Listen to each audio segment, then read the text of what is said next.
खरगोन में अधिकारियों की लापरवाही बनी सैकड़ों परिवारों की परेशानी। आनन फानन में बने शौचालयों ने खोली पोल। घटिया निर्माण के चलते खुले में शौच करने को मजबूर लोग।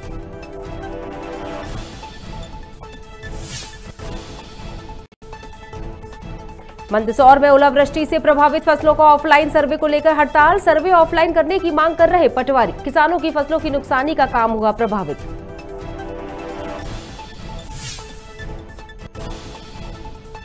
मुंगेली के लोरमी विकासखंड के कोसमतरा से महिला कमांडो का मोर्चा। नशाबंदी के खिलाफ प्रशासन से लगाई गुहार। समझाइश के लिए कैंप लगाने का प्रशासन ने दिया आश्वासन।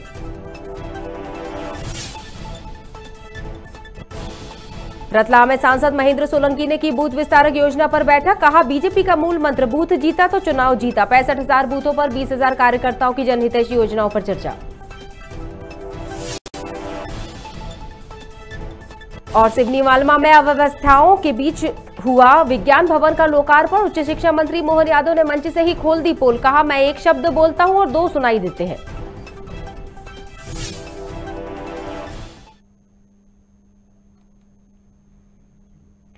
नमस्कार, आप देख रहे हैं खबर भारत। मैं हूं आपके साथ क्रांति प्रिया। बढ़ते हैं सिलसिलेवार खबरों की तरफ। तो सबसे पहली खबर ओलावृष्टि से प्रभावित फसलों का ऑफलाइन सर्वे को लेकर, जहां सर्वे करने और जियो फेंस गिरदावरी न करने की मांग को लेकर मंदसौर में पटवारी 3 दिन की हड़ताल पर चले गए हैं। ऐसे में किसानों की फसलों की नुकसानी का काम प्रभावित हो गया है। पटवारी मांग कर रहे हैं कि जियो फेंस के कारण सर्वे करने में परेशानी आ रही है। खेतों में सर्वे के दौरान ऐप पर एंट्री करने पर नेटवर्क नहीं मिलता। एक दिन में 30 से 40 सर्वे नंबर हो पाते हैं। इस तरह एक पटवारी के पास 3 से 4 सर्वे नंबर है। ऐसी स्थिति में इस काम में 3 से 4 माह लग जाएंगे। पूर्व में शासन को हमने हमारे द्वारा विभिन्न ज्ञापनों के माध्यम से बताया कि भाई हम इस जियो फेंस गिरदावरी को नहीं कर पाएंगे, क्योंकि इसमें एक दिन में 30 से 40 सर्वे नंबर से ज़्यादा हो नहीं पाते हैं और एक पटवारी के पास 3-3 हज़ार सर्वे नंबर हैं, किसी के पास 4 भी हैं। इसी स्थिति में अगर सिर्फ यही काम करें तो भी 4 से 5 महीने, 5 से 6 महीने भी लग जाएं इसमें।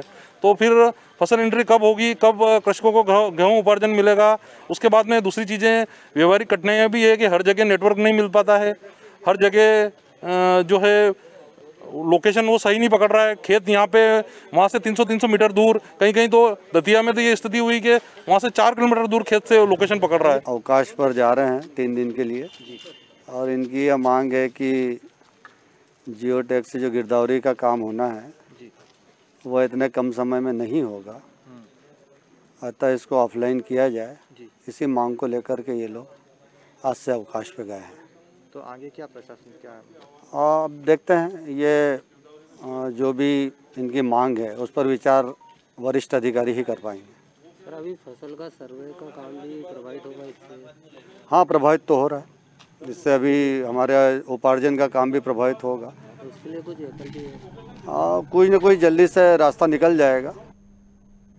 बढ़ते अपराध और महिलाओं के साथ हो रहे अत्याचार के साथ साथ क्षेत्र में चल रहा है अवैध जुआ, सट्टा और नशाखोरी के खिलाफ महिलाएं लामबद्ध होती नजर आ रही हैं। हाल ही में लोरमी विकासखंड के आखिरी छोर ग्राम पंचायत कोसमतरा से बड़ी संख्या में महिला कमांडो ने जिला पुलिस अधीक्षक को इस समस्या से रूबरू करवाया, जिस पर पुलिस अधीक्षक ने 27 तारीख को गांव कोसमतरा में कैंप लगाकर समझाइश देने की बात कही। वहीं हर स्तर पर प्रशासनिक मदद मिलने की बात गाँव की महिला कमांडो मिथेश सेन ने मीडिया को दी। लोरमी ब्लॉक से आए हैं, ग्राम कोसमतरा से।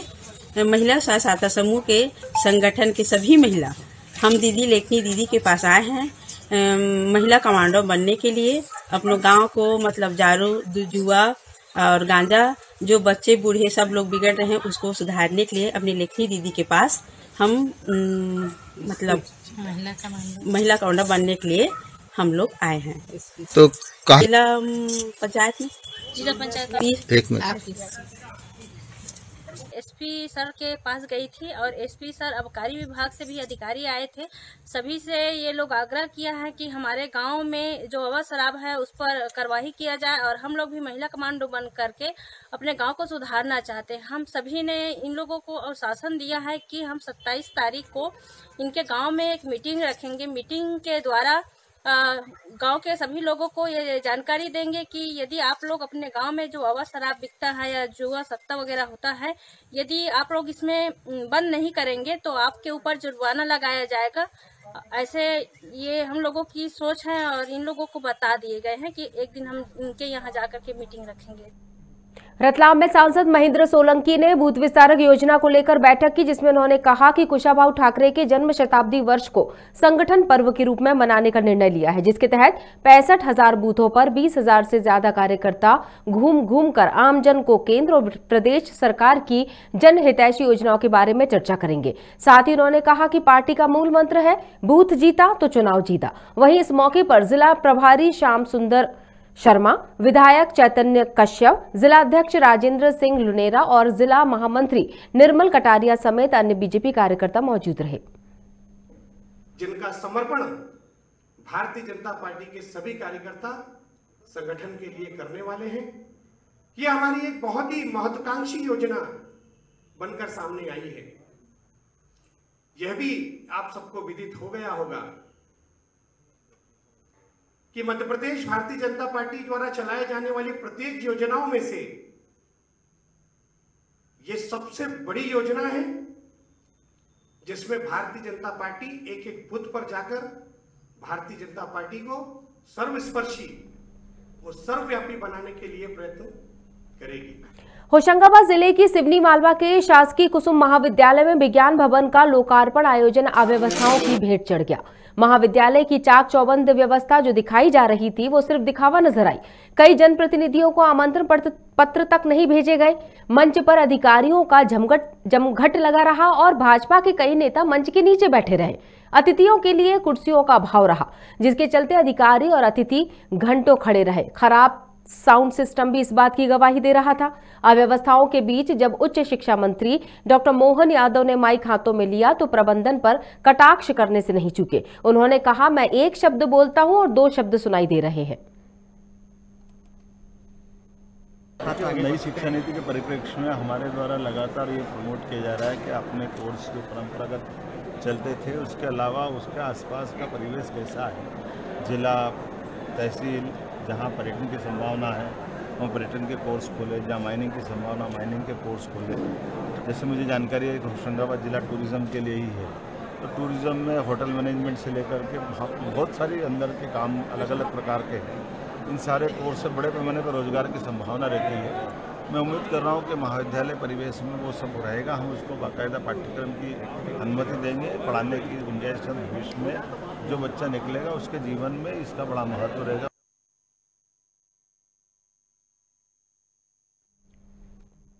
राजधानी भोपाल में बीजेपी प्रवक्ता रजनीश अग्रवाल और जिला अध्यक्ष सुमित पचौरी ने संयुक्त प्रेस वार्ता की, जिसमें उन्होंने आगामी चुनावों को लेकर कहा कि 20 से 30 जनवरी तक बूथ विस्तारक योजना चलने जाएगी, जिसके तहत 65,000 बूथ पर 20,000 कार्यकर्ता 10 दिनों में 20 लाख घंटे काम करेंगे और संगठन ऐप के जरिए लोगों को सीधे पार्टी से जोड़ेंगे। साथ ही उन्होंने कहा कि इस अभियान के माध्यम से बूथ डिजिटल होंगे। बूथ समिति, अगर वहां बूथ समिति की दृष्टि से कोई योग्य कार्यकर्ता है और उनको बूथ समिति में रखा जाना चाहिए, बूथ के कार्यकर्ता जानते हैं। पन्ना समिति में कई बार गुंजाइश रहती है, नए लोगों को जो हमारा शुभ चिंतक है वो कार्यकर्ता बनना चाहता है तो वो पन्ना समिति में जुड़ जाता है। तो ये वहां के कार्यकर्ताओं के तय करने के विषय है। यहां हम सदस्यता अभियान नहीं चला रहे। की वोटर्स हैं, की वोटर्स मतलब कोई रिटायर्ड कर्मचारी होगा, अधिकारी होगा, लंबरदार होगा, पटेल होगा, वहां का कोई जाति समाज का प्रधान होगा, मठ मंदिर का जानकार होगा, जो भाजपा को अच्छा मानता है, भाजपा के साथ में जुड़ के भाजपा को संबल और ताकत देना चाहता है। उज्जैन स्थित महाकाल मंदिर में नियमों का उल्लंघन किया जा रहा है। पूर्व मंत्री पीसी शर्मा ने पत्रकारों से चर्चा करते हुए कहा कि मंदिर में जनता के प्रवेश पर रोक लगा दी गई है, वहीं भाजपा के लोग नियम तोड़ रहे हैं। बता दें कि पूर्व मुख्यमंत्री कमलनाथ ने प्रार्थना के लिए मंदिर में जाने की अनुमति प्रशासन से मांगी थी, तो उन्हें कोविड नियमों का हवाला देकर अनुमति नहीं दी गई। वहीं भाजपा के अध्यक्ष वीडी शर्मा, केरल के राज्यपाल आरिफ मोहम्मद और फिल्म अभिनेत्री सारा अली खान को महाकाल मंदिर में दर्शन कराया गया। खुद उज्जैन के भाजपा सांसद ही इस पर सवाल उठा रहे हैं। वो बिजली के बिल जो हजारों लाखों के आ रहे हैं गरीबों के, जो कमलनाथ जी ने 100 रुपए 100 यूनिट किया था, वो ले आए। वो खाद पूरे किसानों को दे दें। वो मध्य प्रदेश के 40 लाख युवा बेरोजगारों को रोजगार दे दें। वो जो 48 लाख पीएम पोर्टल में जो रजिस्टर्ड हैं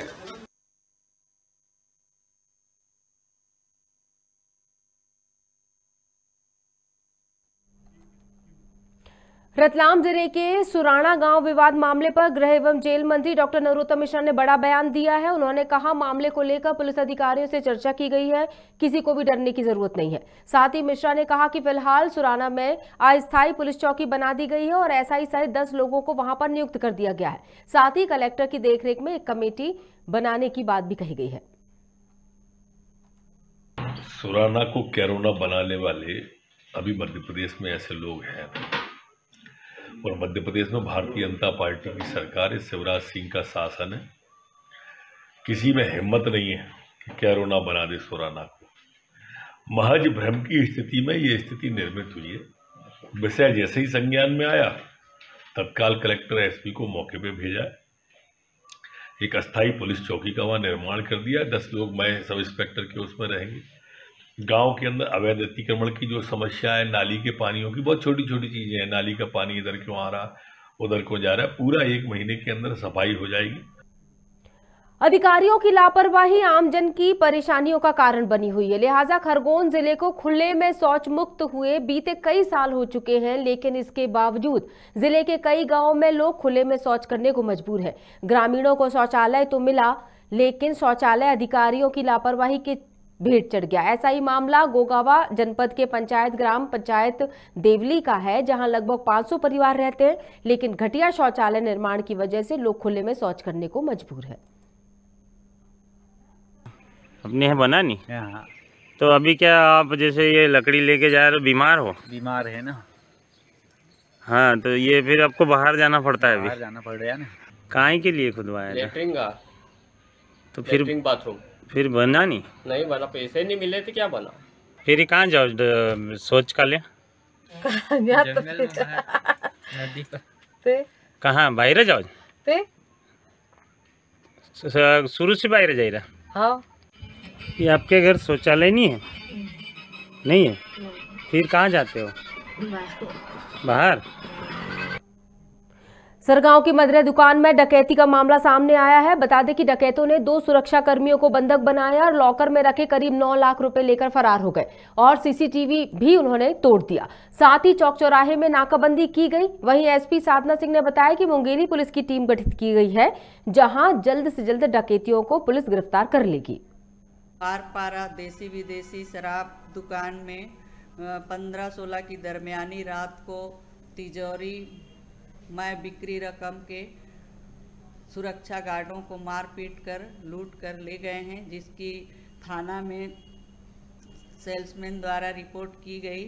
अपराध क्रमांक 9/2022 धारा 395 पंजीबद्ध किया गया, जिसमें दोनों सुरक्षा गार्ड को डंडा से पीटकर उनके मोबाइल को भी लूट कर ले गए हैं और लगभग 9 लाख रुपए तिजोरी में था उसको भी लूट कर ले गए हैं, जिस पर तत्काल डॉग स्क्वाड बिलासपुर एवं मुंगेली के फिंगरप्रिंट एक्सपर्ट एवं साइबर सेल एक्सपर्ट सभी मौके पर बुलाए गए और अपना अपना वैज्ञानिक पद्धति से निरीक्षण और जांच प्रारंभ किए हैं। और इस खबर के साथ बुलेटिन में फिलहाल इतना ही, लेकिन जाने से पहले ये अपील कि मास्क लगाकर रखें, 2 गज की दूरी बनाकर रखें। नमस्कार।